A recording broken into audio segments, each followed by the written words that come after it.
Part 10 of What If the Final Season of Game of Thrones was really good. During the final battle of Blackwater Bay, Cersei has just sacrificed herself to destroy an entire barge and kill herself. And both Tyrion and Jaime witness this happen, and Jaime, with his two swords, just in a pure fit of rage, destroys all the White Walkers around him.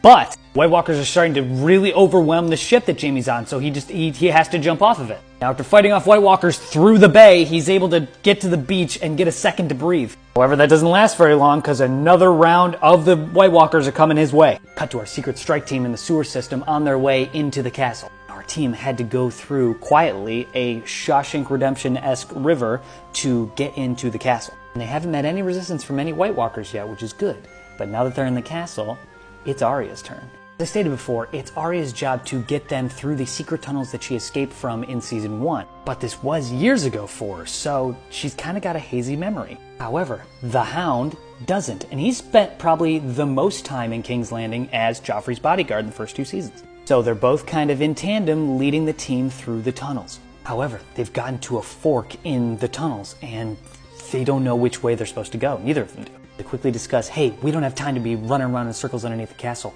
At least some of us have to get up into the throne room. So Jon says, we gotta split up into 2 teams then.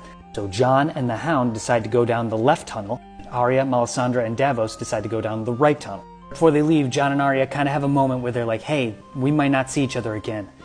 Good luck. And they go off in their separate directions. Now, it isn't long after that Jon realizes that him and the Hound made a terrible mistake, as they run into a horde of White Walkers patrolling the hallways. Before the Walkers are able to see them, Jon and the Hound hide behind separate pillars out of the sight of those White Walkers. But they got nowhere to go.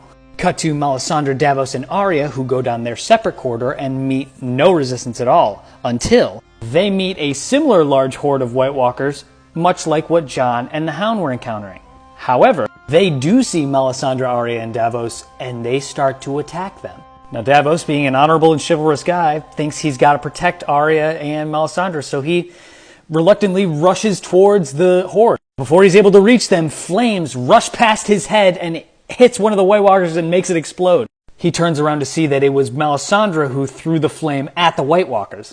Melisandre and Arya tear apart this horde of White Walkers. Melisandre using some Scarlet Witch-esque fire magic on them, and Arya beating the snot out of all the rest of them. Davos kind of looks back and is like, wow, these 2 women, I'm probably safest with them. Back to Jaime and the humans on the beach, really struggling to fight off these White Walkers. However, as Jaime and the humans are getting overwhelmed, the White Walkers just stop. Because the Night King now knows that the strike team is in the castle, and he's sending everyone. Like and follow for part 11!